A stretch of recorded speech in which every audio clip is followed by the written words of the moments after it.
Hello, and welcome to Liberty Starship, where we go beyond the typical terrestrial talk. I am Eric Alexander, along with Peter Maines. Together, we are your crew and invite you to join us on the journey to discuss politics and current events. So, a little house business at the top.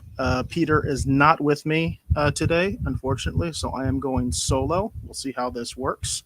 This may end up being more of a mini-sode, although I do have a lot to talk about. We'll just see how this goes. Pete is unable to come on the air today.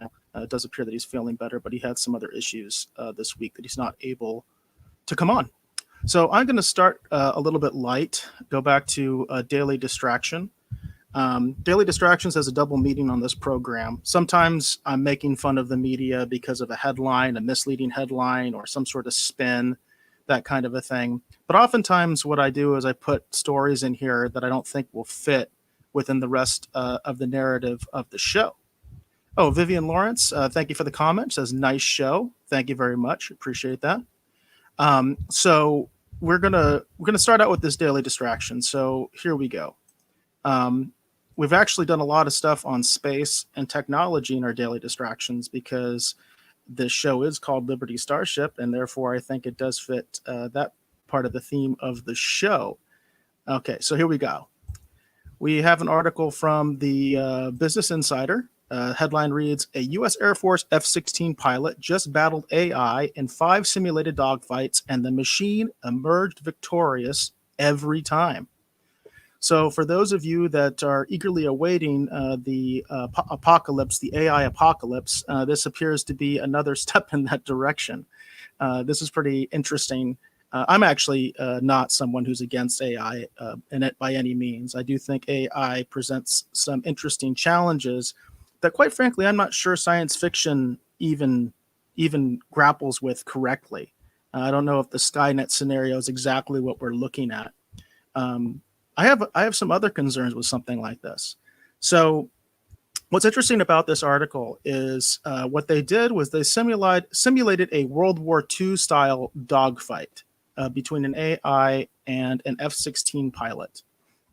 Now, the interesting thing about that is if you know anything about the modern air forces, especially in the United States, not necessarily in other countries, because other countries have some outdated equipment. Aerial combat for the last, ooh, I don't know, at least going back to the Gulf War, because I remember all sorts of stories from the Gulf War about aerial combat in the Gulf War. The pilots never actually see each other anymore. Those World War II style dogfights, I think, have been almost gone.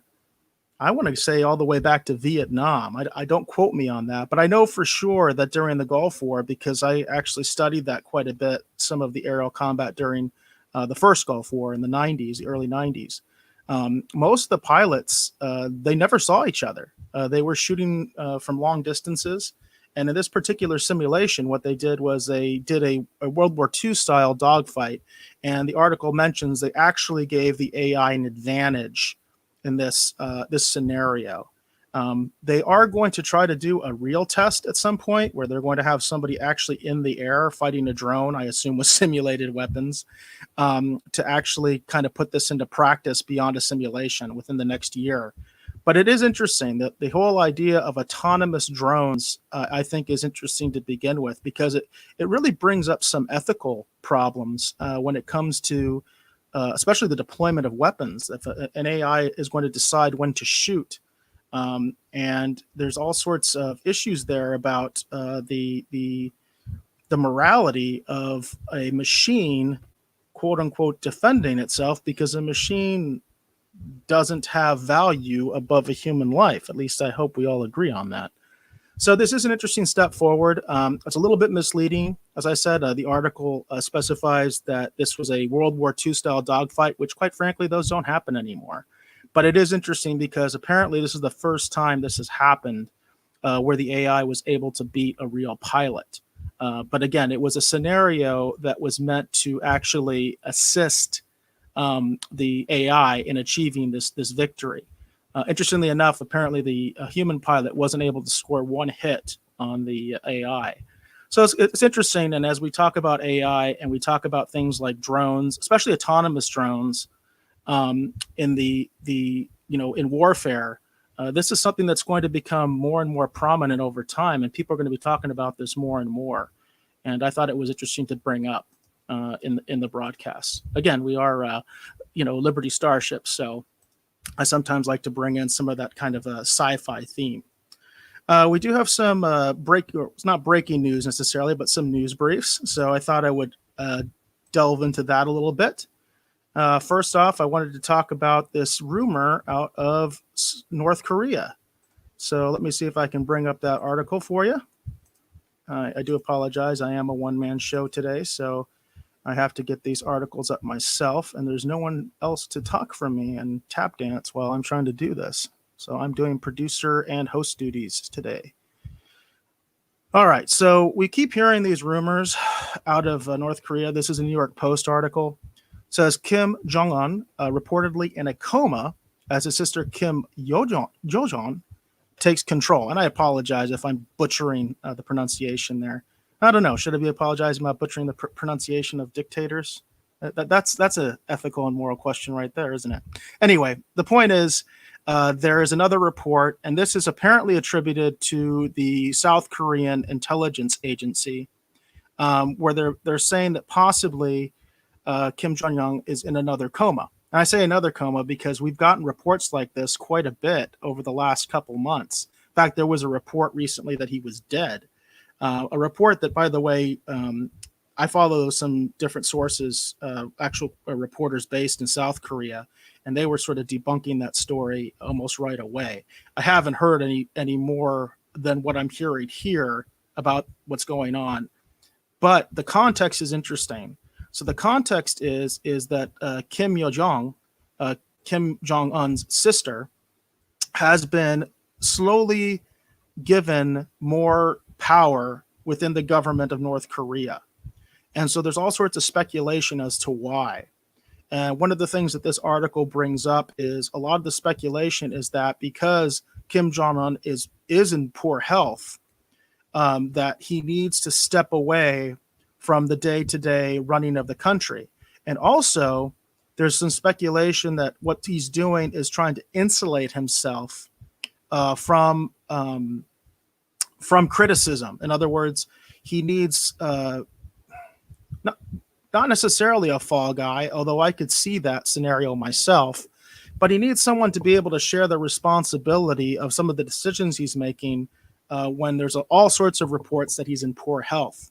Now, this original rumor about his health stems from apparently this information, this rumor that he had some sort of heart surgery in North Korea and it was botched somehow. And this botched surgery has led to him having all sorts of health problems, and he is basically fighting for his life. That's the rumor. Again, we've kind of seen these rumors debunked in the past, but I do think it's interesting. I think it's interesting that possibly the future of North Korea might involve Kim Jong-un's sister. I hadn't heard much about her before. This is the first time I'd heard about that she was being given some of the reins of power. And so this would be an interesting situation going forward because I think most of us believe that North Korea does in fact have nuclear weapons. They do have very advanced missile systems. They are capable of putting a satellite in orbit, which basically means they are right there where they need to be for an ICBM. So we'll see what happens. Again, these rumors have been debunked in the past, but it does seem that just my educated guess would be that Kim Jong-un is having some health problems, and that's one of the reasons that he is giving some of his power to his sister. And it'll be interesting to see if she takes a more prominent role and if we start seeing her making statements and things like that.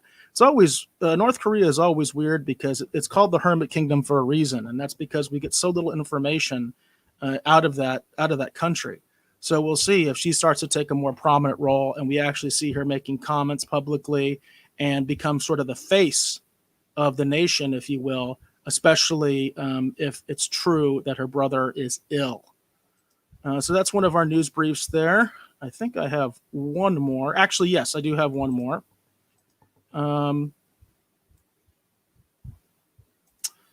I miss Peter already. When is he joining the show? I don't know. That's a good question.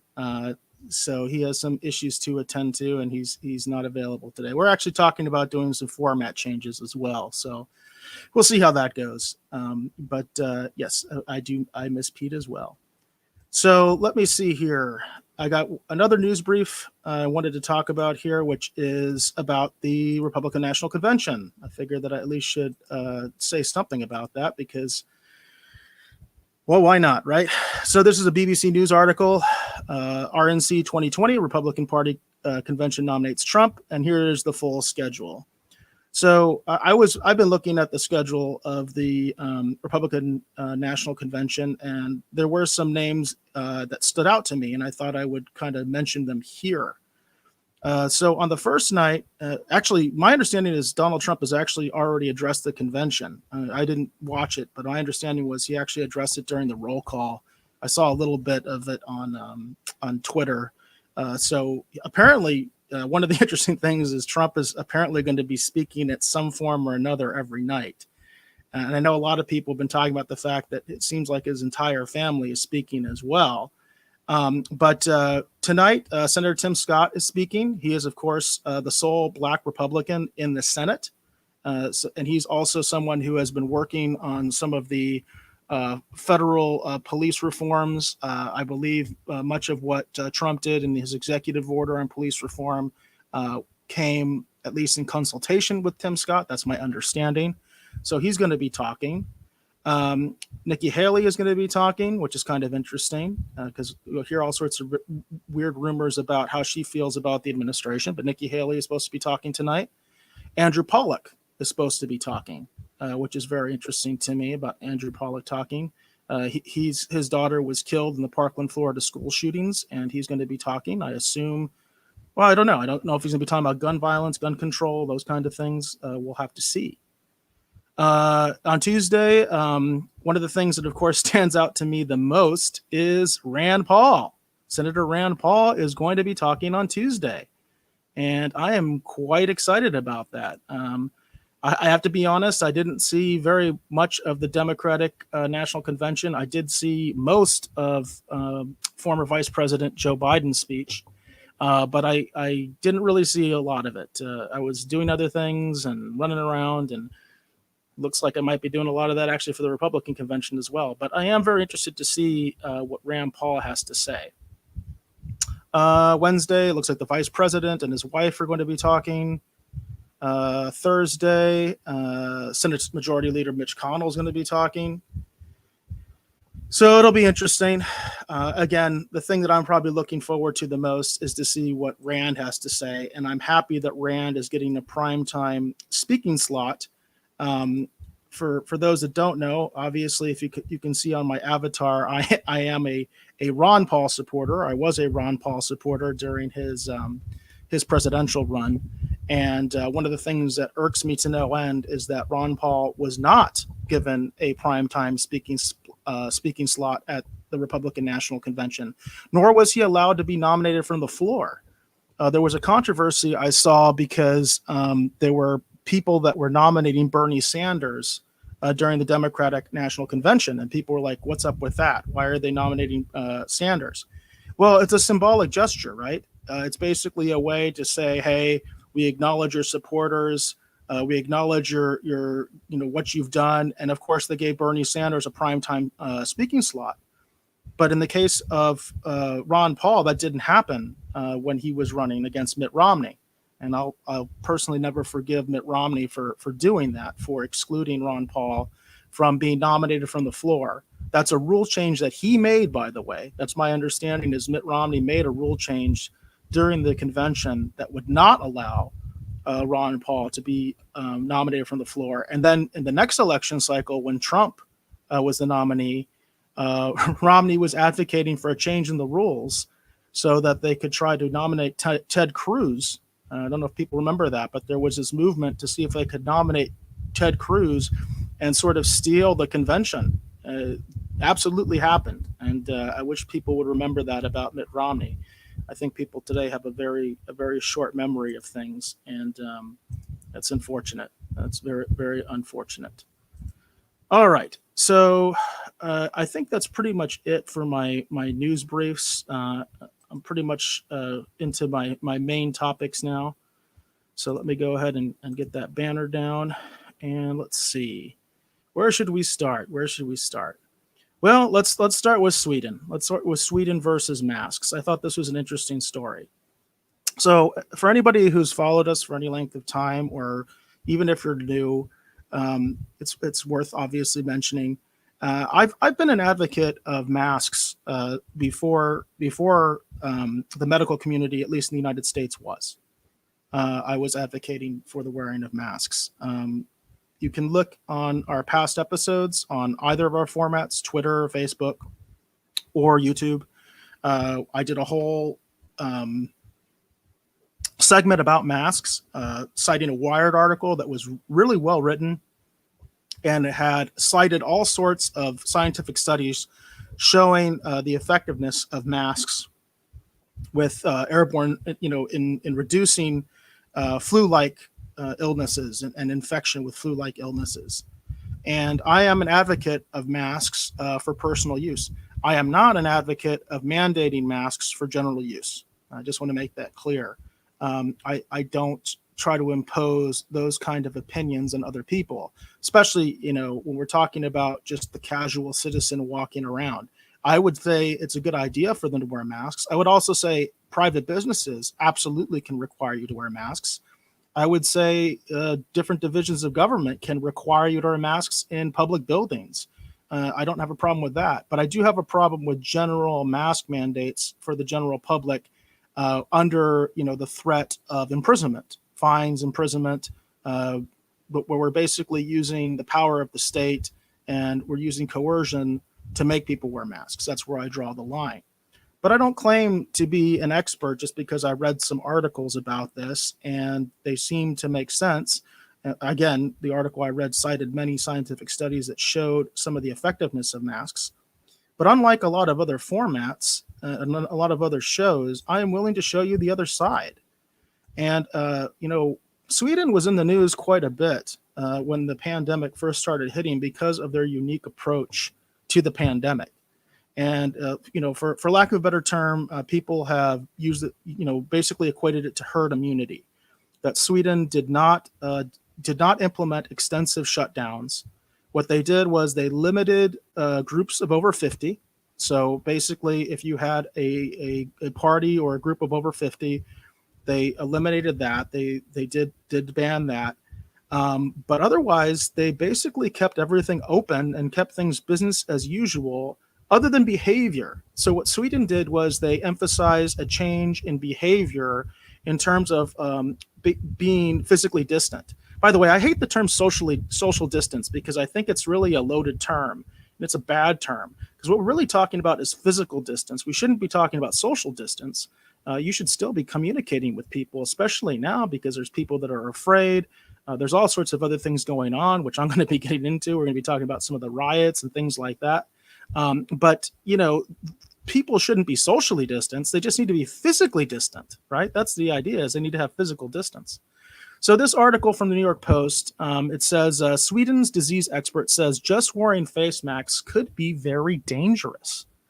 And so Sweden's top infectious disease expert is basically saying it's very dangerous if people believe the coverings alone will stop the spread of the coronavirus. Now, this is a point that was actually made by the medical community before, I should say the U.S. medical community, before they actually agreed to advocate for general wearing of masks. This was part of the concern was, are people going to use the masks instead of physically distancing themselves from other people? That was one of the concerns. And basically, this is one of the things that Sweden's top epidemiologist, Anders Tegnell, has been saying, that this is a problem. He says it's very dangerous to believe face masks would change the game when it comes to COVID-19. He also noted that countries with widespread mask compliance, such as Belgium and Spain, were still seeing rising rising virus rates. And that's very interesting as well. I actually have in front of me some of the John Hopkins data on mortality analysis. And this is a very interesting breakdown because they talk about things like the number of confirmed cases, the number of deaths in raw numbers, but then they also talk about the case fatality rate and then the deaths per 1,000, often known as the per capita death rate. So what's really interesting about this is you look at sort of like the top 10 countries. By the way, interestingly enough, San Marino, which is a microstate, is number one in terms of death per 100,000. Of course, they have nowhere near 100,000 people in the whole country. It's a microstate. It's a city-state. But it's interesting to look at Belgium, for instance. Belgium has a death rate of 87.48. So in other words, for every 100,000 people, nearly 88 people have died. Okay, from the coronavirus, and they have a case fatality rate of 12.2%. That means for every 100 people infected with the virus, 12 people die, which seems extraordinary, absolutely extraordinary.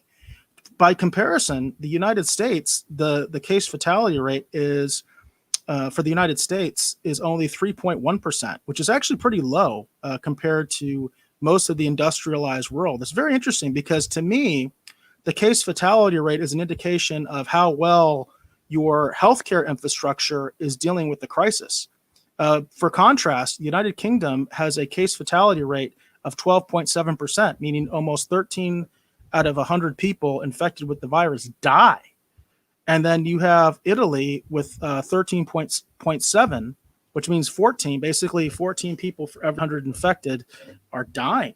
That's incredible to me. That's absolutely incredible to me. Of course, you also wonder how testing affects that because, you can only get that rate based on how many people are infected, right? You're basically taking how many infected people die, and that's what you're getting that number from. But, you only know how many people are infected based on how much testing you're doing. So what's interesting anyway with Sweden, Sweden's case fatality rate is 6.7, or I'm sorry, 6.8. I was going to say meaning 7. So it's 6.8. So that's basically 7 out of 100. And their actual death per 100,000 for Sweden is 57.05. So we can just call that 57. Now you look at Spain, for instance. Now Spain is almost 61.72%, 61.72. So Spain is above Sweden in terms of deaths per 100,000. Also, when you look at the case fatality rate, they are higher. Sweden is right around 7, but Spain is at 7.5. And meanwhile, Italy, as I mentioned, Italy with case fatality is almost at 14. Basically, 14 out of 100 infected die.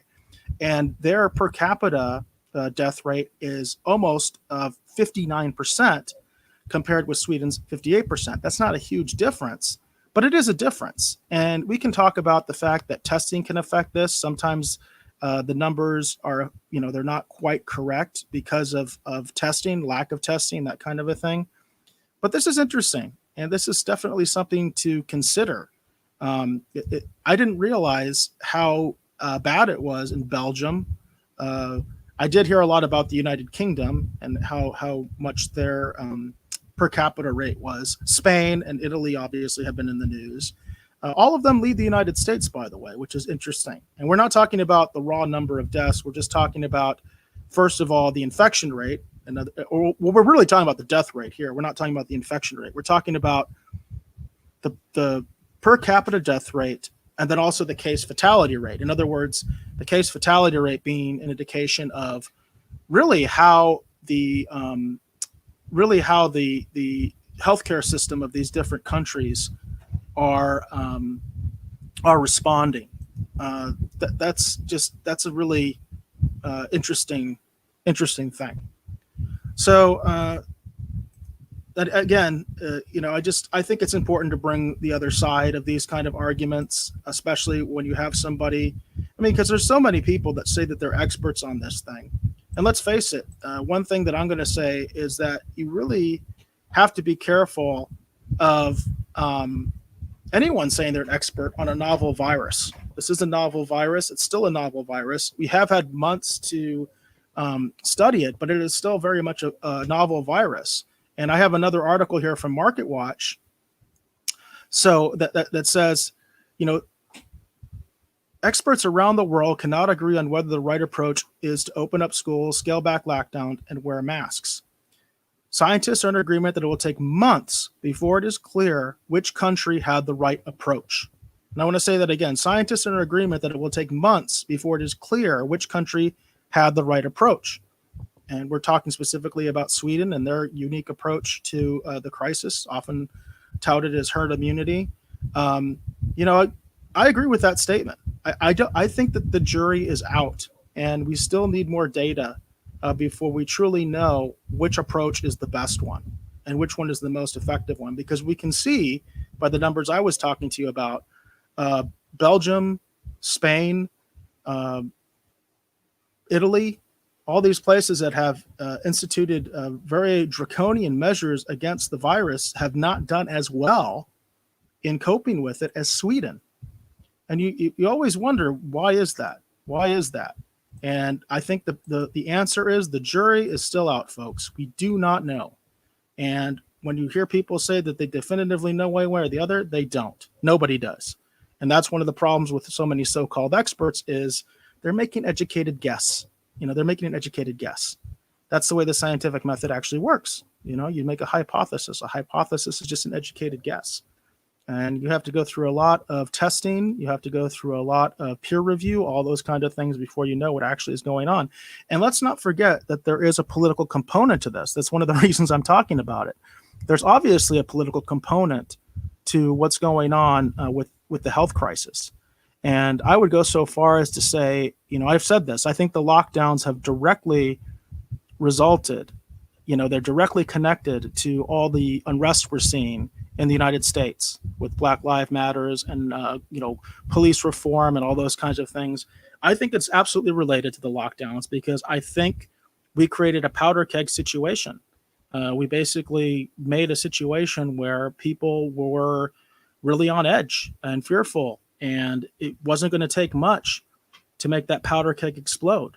You know, we're told by the mainstream media that a mass protester or a shelter in place protester is different than a BLM protester. I would say fundamentally they are not. In fact, logically they are not, because in fact, the concern of a shelter in place protester, the concern of a mass protester is that they believe that we're having government overreach. They believe that we are giving too much power to our executive branch. They believe that we're making criminals out of otherwise law-abiding people. They believe that our police are being used inappropriately. So how is that really different than BLM? Fundamentally, the way we're being told in the media, it really isn't. It really isn't. And I think that these issues are related.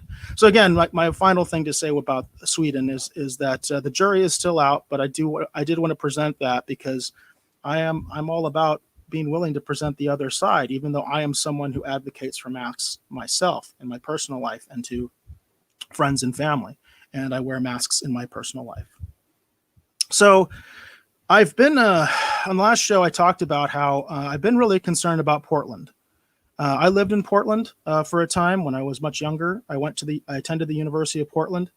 I used to walk around downtown Portland all the time by myself. And, you know, there's a lot that tells me right now that would not be a good idea. And on this program in past episodes, I have expressed a huge concern about what's going to happen when you have quote unquote protesters and quote unquote counter protesters. And we have an answer here in Portland. And the answer is not a very good one. So this is the New York Post article. It says Portland cops stand by as groups of protesters clash with guns and smoke bombs. I shared some of these images on the Liberty Starship Twitter feed. If you want to see some of this stuff and see the original poster, because they have tons of video. Here you can see a little melee between a group of what has been described as Proud Boys versus Antifa.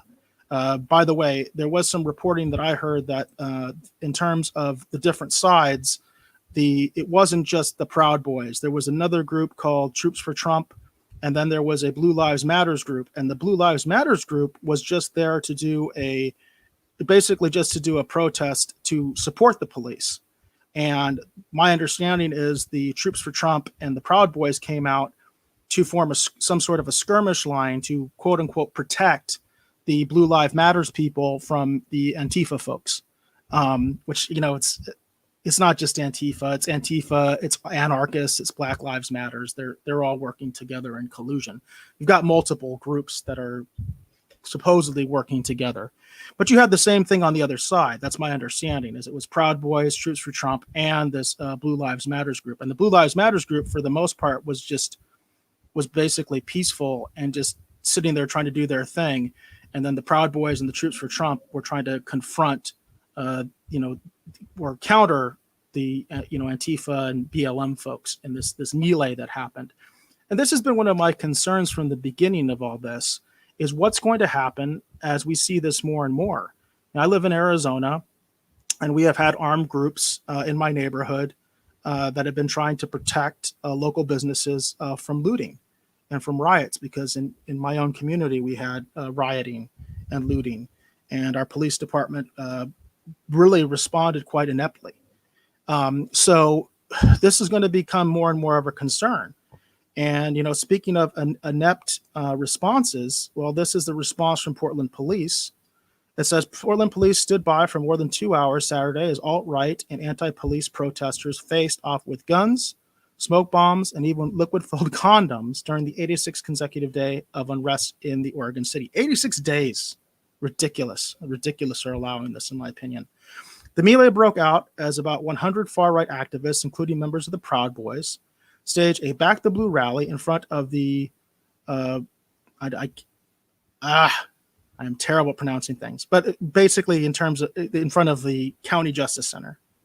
And they were met by counter-protesters that included members of the anti-fascist group Antifa. By the way, I hate that anti-fascist group Antifa. I think the Antifa are fascists, but that's probably a discussion for another time. It said, but even though police described it as a riot, cops kept their distance, did not intervene. Quote, each skirmish appeared to involve willing participants, and the events were not enduring in time, so officers were not deployed to intervene, the Portland Police Bureau said in a statement. That is the weakest statement I have ever heard in my life. That is just disgusting. Each skirmish appeared to involve willing participants, which, by the way, I guarantee you there wasn't. My understanding was that there were the Blue Lives Matters folks were just there to protest. They weren't there to fight. It was the Proud Boys and the Troops for Trump who were there to basically fight. So each skirmish appeared to involve willing participants, and the events were not enduring in time, so officers were not deployed to intervene.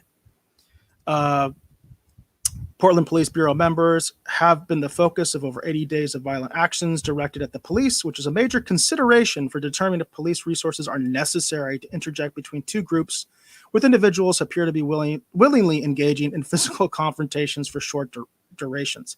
This is pathetic. This is pathetic.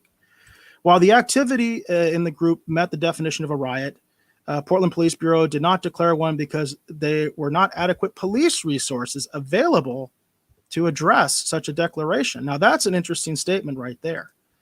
So the Portland police, apparently in their official statement, are admitting they did not have the resources to deal with this confrontation. Now, I'm going to tell you, for those that don't know, I was in law enforcement for 20 years. I retired from a police agency. And I was involved with the field force. I was on the field force for several years, which, a lot of folks who don't know what that is, that's basically the riot detail, okay? So I've been trained in that.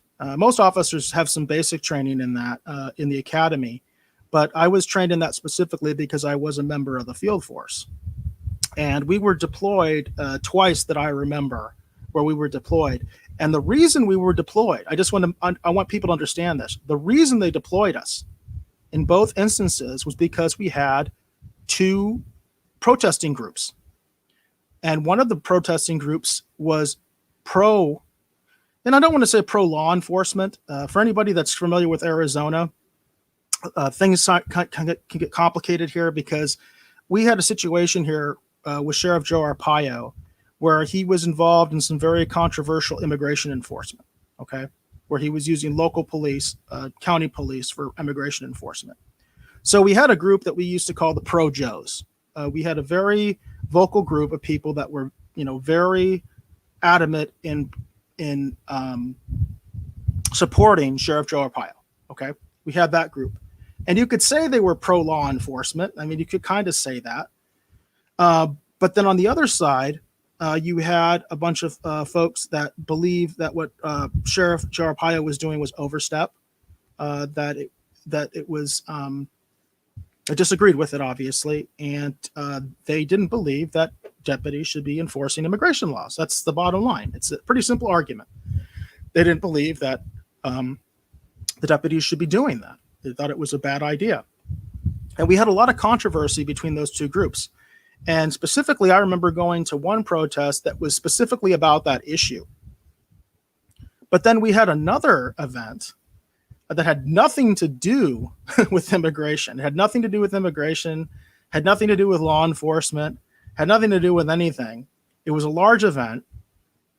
And I shouldn't say it had nothing to do with anything. I just don't want to say what specifically the event was. But we had another event that had nothing to do specifically with the pro Joes versus the anti Joes. I guess the pro Joes versus I don't know what you would call the other group, the anti Joes, the people that did not believe local law enforcement should be involved in immigration enforcement. And they just showed up at this event that didn't have anything directly to do with either group. And we were deployed to keep the two groups apart from each other. So my point is, when I was an officer, we weren't having riots in my community very often. It was just not something that happened a lot. But when we had a situation like that, the very first thing we did was we deployed the field force to keep the two groups separated. And you could argue that one group was pro-law enforcement and one group was anti-law enforcement. That's my other point. You could definitely make that argument because one group was supporting the county sheriff's efforts for immigration reform. The other one was opposing it. And so we were literally in the middle. Now, what's also interesting is, there was arguments among local law enforcement about immigration enforcement, specifically by local law enforcement. And so there were chiefs of police that came out in our state and said, we want nothing to do with this. And then there were also some that said, well, we don't want to do this on the street, but we'll do it in the jail. There's all sorts of nuances to this. And I wish people understood how these rivalries work between police agencies, because there's no such thing as the police. The police is just a made-up term, but especially in the United States. There are thousands of police agencies in the United States at the local level, meaning municipal police in cities and towns. We have county police at the county level, obviously, the sheriff's departments. And then we have state police and we have federal police. And they're not in agreement. Heck, there are federal departments that don't get along with each other. And they're still part of the federal government. They don't get along with each other. And the other thing people forget is, like, for instance, at the state level, unlike the federal level, all the police have a central command. All the police under the federal government basically answer to the commander in chief. They answer to the president. That's not true in a state. In a state, your local law enforcement might answer to, the mayor and a city council. They might answer to a corporation commission. They might answer to the governor directly, such as the state police. But the police within the state don't uniformly answer to the governor. The governor can't order them to do anything. If he tries, in fact, that's one of the interesting things with some of these executive orders. We've had sheriffs, in our community, basically say, in our state, I'm not going to enforce this executive order. I'm just not going to do it. And the governor really has no recourse. He has no way to force the sheriff to do that. So I just want to point that out, that there's all these differences in approach. But I've been very concerned, and I've said this before, I hate being right sometimes because I've had this concern about clashes between these different groups. And now what we're seeing is, at least in Portland, we're seeing these stand down orders where the police are not doing anything. and just allowing this to happen. It's a very dangerous situation, and it's something that I've been concerned about for a while. I think it's going to be something that continues to happen. Like I said, I've seen it in my community where we've had folks on both sides lining up and in tactical gear on both sides, armed, all that kind of thing. And it's just going to lead, it's not going to lead to a good place. It's going to lead to a very bad place. And I'm very concerned about it. I'm very concerned that the Portland Police Department didn't intervene and is using this very lame excuse, which, as I said, in my personal experience, that's not what police do. Police have to put themselves in the middle. That's what we have to do. That's our job. And that's what we did. And again, I've done it. I've actually done it. And it's not fun. I'll tell you, it's not fun. And in the situation I was in, it didn't turn violent, but it was tense. It was tense.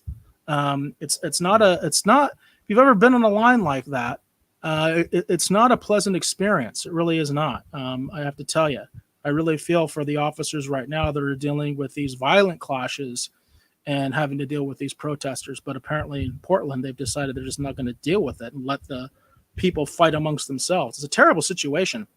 And it really does make me wonder if it was a right call by President Trump to withdraw the federal officers.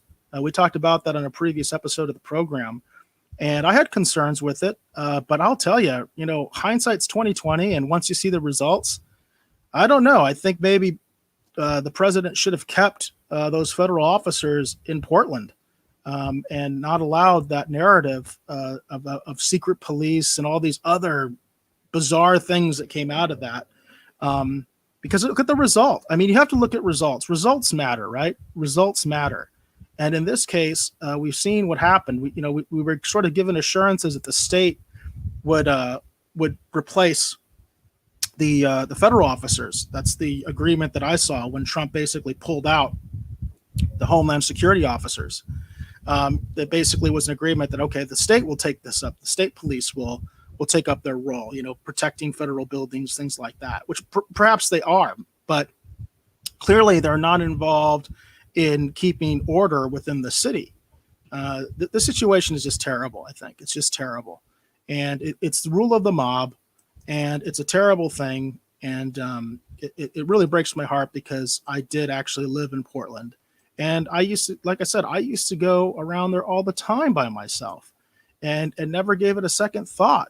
I didn't think it was a big deal. I always felt safe. I didn't feel like my life was in danger. I felt like I could have a good time alone. And now it just seems like that time is over. All right. So for my last topic, I did want to talk about the police shooting in Wisconsin. So as I mentioned before, I do have some experience in law enforcement. So I want to break this down as succinctly as I can. And, let me start out with how not to react to a police shooting. But let's start out there, okay? Because I have a great example for you. I'm very upset with Governor Evers of Wisconsin. I really think this man is totally irresponsible, and it's very clear why he's doing what he's doing. So it says, Governor Evers released a statement, calls for legislative special session following shootings of Jacob Blake in Kenosha, Wisconsin. And this really shows you what's going on, okay? Governor Evers clearly is using this for a political agenda. He is using this shooting for a political agenda, and it's shameful. And what really upsets me, too, is he's calling for a special session. Why didn't Governor Evers call for a special session when they were debating the shutdown? Why didn't he call for a special session when they were talking about mask mandates? For anybody that doesn't know, what actually happened was the legislature or members of the legislature sued the governor, and they won in court. They basically won an order, I believe, from the Wisconsin Supreme Court to basically shut down Governor Evers' shutdown orders. That's what happened in Wisconsin. Now, Governor Evers could have called for a special session to debate this matter and figure out a better way forward, to even come up with a compromise. But no, it was his way or the highway. And ironically, Governor Evers got the highway. So I just want to say there's a huge hypocrisy in this, in that he's calling for a special session now, but he would not call for a special session when it came to his executive orders and his shutdown orders, which again were overturned by the Wisconsin Supreme Court. So I think that's highly, highly hypocritical of Governor Evers. But that's just the beginning of this man's hypocrisy. I want to read this statement, and I feel bad giving any credence to this on the air, and I just want people to understand. This is for context. So this was the governor's statement. He says, on June 19, 2020, in the wake of widespread pleas for justice following the murders of Breonna Taylor and George Floyd, Governor Evers called on the legislature to take up a series of policing accountability and transparency measures. As of August 24, 2020, more than 130 days since the Wisconsin State Legislature last passed a bill, the legislature has not convened to take up these measures. Again, the hypocrisy of why didn't he call for a special legislative session when it came to these government mandates, when it came to his executive orders? Why didn't he do that?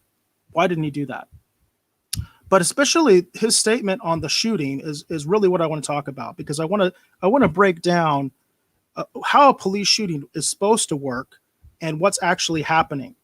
So Governor Evers made this statement. He said, tonight, Jacob Blake was shot in the back multiple times in broad daylight in Kenosha, Wisconsin. Highly inflammatory right out the gate. That clearly is a statement meant to make people angry. Very clearly. The statement goes on. Kathy and I join his family, friends, and neighbors in hoping earnestly that he will not succumb to his injuries. While we do not have all the details yet, that's right, Governor. Yes, Governor, you do not have all the details yet, and yet you're popping off your mouth and calling for a special session. Think of the hypocrisy here, folks. Why is he admits he doesn't have the details. He doesn't even know what he's reacting to. He's just gonna pop his mouth off. And this is a sitting governor of a state. It says, what we know for certain is that he is not the first black man or person to have been shot or injured or mercilessly killed at the hands of individuals in law enforcement in our state or our country. This is an incredibly divisive and disgusting statement by a sitting executive.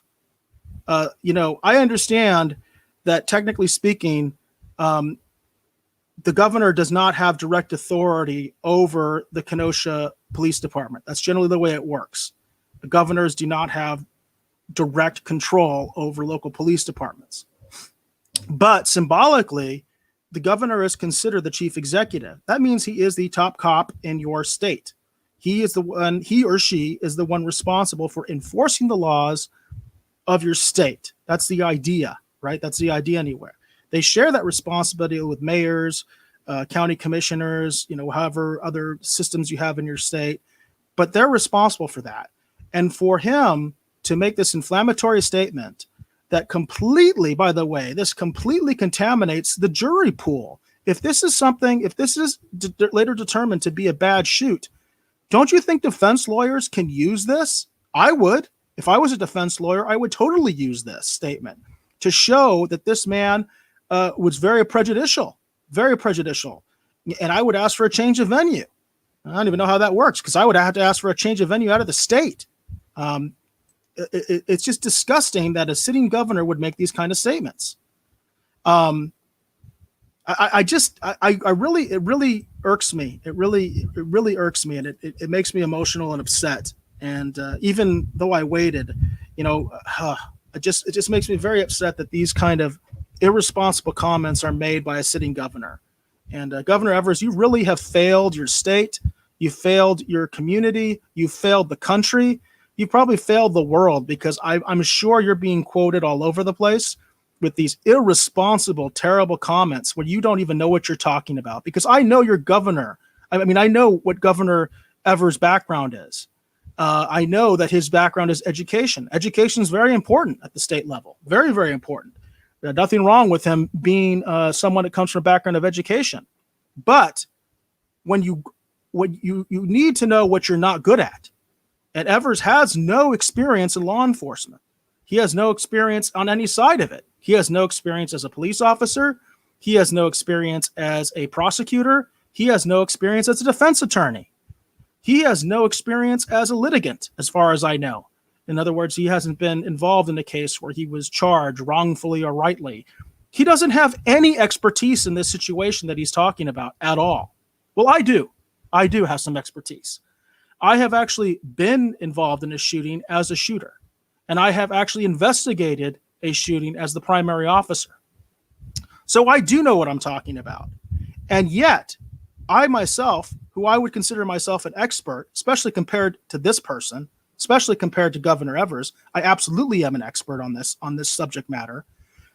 I would not make statements like this one way or another. I'm not going to jump the gun and defend the officers. I'm not going to jump the gun and condemn the officers. And by the way, people don't realize this, but in law enforcement, people are highly critical of these situations. The kind of talk that goes on in a briefing room or the report writing area, all that kind of stuff, you would be shocked about some of the things that officers say about other officers when a shooting happens, because there is so much second guessing. There is so much second guessing. And I'm just talking about the rumor situation. But let me go through how a police shooting investigation is actually supposed to work, okay? You know, the first thing that goes through the law enforcement community when a shooting happens is, was it a good shoot or not? That's the first thing people think of after they find out whether the officer involved is okay or not. Because the first thing is officer safety. People wonder, is the officer hurt? But the second thing is they start thinking, is this a good shoot? Was this a good shoot or not? And I want to point out that even though I have gone through this process on both sides of it, both as an investigator and as the shooter, I want people to understand that jurisdictions are different. And because we have so many different agencies and state laws, I mean, there are thousands of police agencies. There are 50 states with 50 different state laws. Plus, of course, there are the federal laws that also apply, and the federal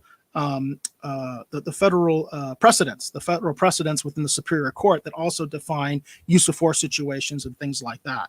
So there is difference, you know, that there is a difference in these things. So even though I've gone through this process, I went through it in my state, doesn't necessarily all apply to Wisconsin, but the basics do. So the first thing you've got to understand is that a police shooting investigation is deliberately supposed to take a long time, okay? It's like slow everything down and figure out exactly what happened, because we want to make sure we get this right. That is always, I think, the first and foremost, the priority of a police agency. No, that's not universal. There are definitely situations, I think, where officers know that they're in a bad shoot and try to cover it up and things like that. Officers also try to put themselves in the best light, which you have to expect that. So there are issues sometimes with that, but that's part of the reason that the process has to be slow and deliberate, and there cannot be a rush to judgment, which is what Governor Evers is doing. He is rushing to judgment without the facts. His statement says, we do not have all the details yet. And yet he's willing to say that that this person was that black men have been shot and injured or mercilessly killed at the hands of individuals in law enforcement. Mercilessly killed. I just can't believe how this person is beyond the pale. I don't understand how the citizens of Wisconsin are okay with this man being the governor. By the way, again, he tainted the jury pool. I'm just going to say that right off the bat. But the first thing that happens in an officer-involved shooting is there is a criminal investigation, okay? I looked up what's going on in Wisconsin, and it was very interesting. Wisconsin has a faster process than I think we have here in Arizona, because they're talking about 30 days, that they do an investigation within 30 days, and within 30 days, the investigating agency will make a recommendation to the prosecutor. That's very fast. In my situation, it was months before I got an official yes or no from the county attorney. I just want to say that. It took months. And I will say, I'm not going to get in the details of my shooting, but I will say my shooting was considered by pretty much anyone who looked at it, including the media. I think even the media looked at it favorably as a quote unquote good shoot. Don't worry about it. But I'll tell you, I worried about it because I didn't get official word from the criminal investigation for months. And in Wisconsin, they're saying 30 days. And people can't even wait that long. They can't even wait the 30 days. So you got a criminal investigation that happens first. That's the first thing. They are going to look at the facts, and the investigating agency, which in this case I believe is the state agency actually, which by the way, that shows you another problem with Governor Evers' statements. He is showing bias. If it is the state agency that is investigating this, I would use that as a defense attorney. If I was a defense attorney, I would use Governor Evers' statements to show that the investigating agency is biased. If they actually do an indictment, I would say, you know what? We know that they were biased because we know Governor Evers was after these officers and made these inflammatory bias comments, and therefore we are going to question the integrity of the investigation. Absolutely, you could make that argument. That's why you can't make statements like this. From a legal perspective, you just can't. It's completely irresponsible, completely irresponsible. So again, you're going to have a criminal investigation that's going to be by the investigating agency. It might be by the state. And now, of course, you're going to have a federal investigation as well. The Department of Justice is also going to investigate this because now more and more we're seeing that with these shootings that the feds come in as well. In my shooting, we didn't have the feds come in. That was not part of the issue that I went through. And that does make a double jeopardy situation. I just want to point that out. That puts officers in the position where they are facing double jeopardy because they can end up with both a state trial and a federal trial for the same offense. Even though they're called different things, it's the same offense. It's the one area in law where we allow double jeopardy as a police officer accused of a use of force violation, because they can be accused at the state level and the federal level. It's disgusting in my opinion. So we have that. We have the criminal investigation, which the state is saying is going to take at least 30 days to make a recommendation, but people can't even wait that long. Like I said, in my situation, it took months, and my shooting was not considered controversial. And it took months to get the word officially that the criminal investigation was over. Now, in terms of doing this investigation, you have to think about whether the officers involved are cooperating. In this situation, I heard they are. Sometimes the officers cannot make statements because they are given advice by legal counsel not to. There is the issue of what's called garrity. In other words, a police employer can compel their officers to make statements in an investigation for internal purposes, in terms of deciding whether to fire them or not. That's what it comes down to, or to discipline them. But those statements under garrity cannot be used in a criminal trial. So typically what happens is it's all about what the officer's lawyer is telling them to do, whether they make a statement or not.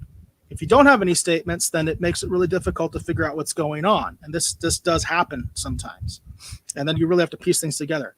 My understanding is in this situation, the officers are cooperating, they're giving statements. Also, of course, we have the issue of video and witnesses. There is some video related to this incident. I did watch it. I might try to do a breakdown, but I'm going to tell you that video is not very good and does not tell the entire story. That's 100% does not tell the entire story.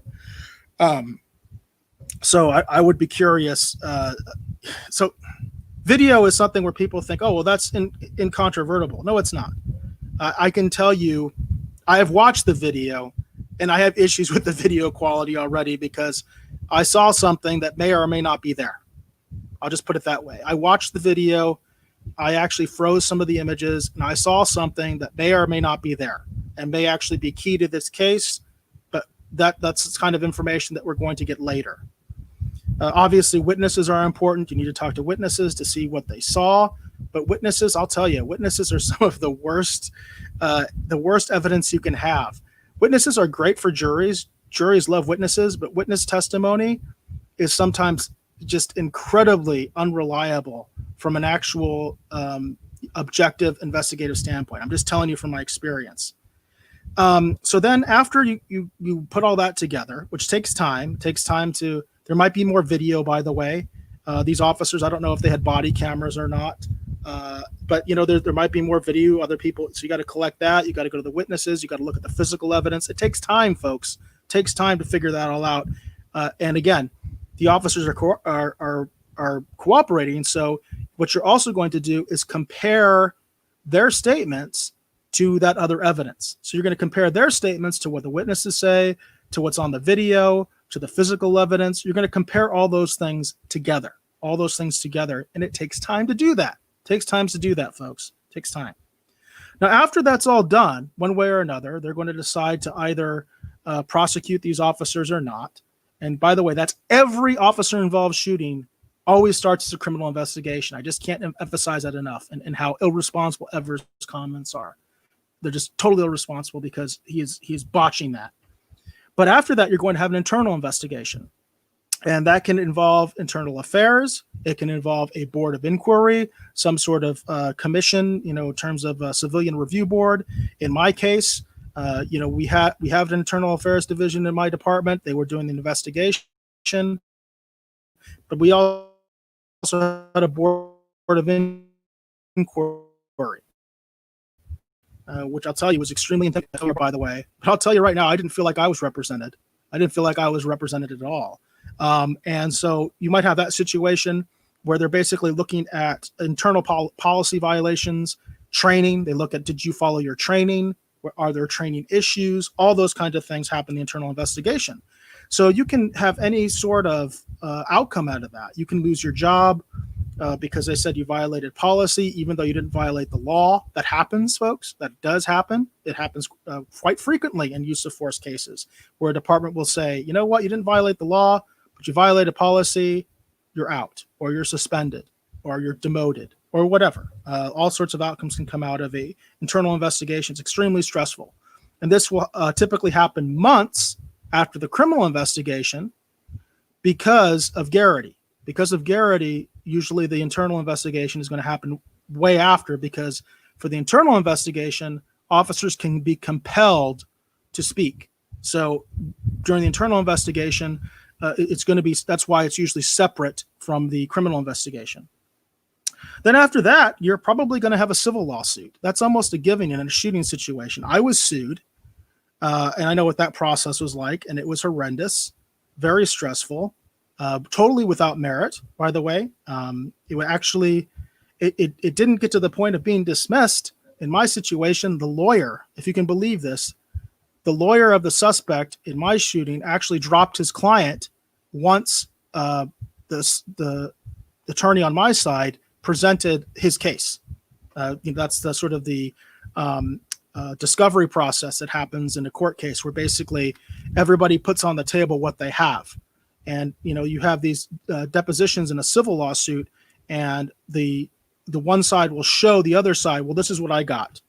And a lot of times what happens in a civil lawsuit, and this happens in criminal cases as well, but in a civil lawsuit, what will happen is at that point, the plaintiff will just, the lawyer can say, you know what, this is not a good case, I'm not going to take it. And that's what happened in my case. But that was probably, by the time that all got resolved, was a year after my shooting. That's what I want to emphasize. It was probably a year after. And for some folks, that process takes years, plural, especially if it's a more controversial shooting. Folks know that a lot of shootings, a lot of use of force incidents with police result in some sort of a settlement out of court. That happens a lot. And all the while, as an officer, you're being drug along with that process. And what's really frustrating is people don't understand the other side. You can go through that process and you've been exonerated criminally. They said there's no criminal misconduct. You're exonerated internally. You didn't violate your training. You didn't violate your policies. You're good there. And then next thing you know, the city or the state or the county or whoever is giving the other side a huge payoff because they don't want to go to trial. Which is, by the way, that's one of the reasons for qualified immunity. And people don't understand qualified immunity. Qualified immunity is just that. It's qualified. It's qualified. I still got sued in my incident, and everybody said my incident was practically textbook. Okay, practically textbook is what I was told by many, many people from the county attorney's office, the department, all sorts of people involved, that it was textbook. And it still took a year to go through that entire process. I still got sued. So when you hear people talk about qualified immunity, I think most of them have no idea what they're talking about.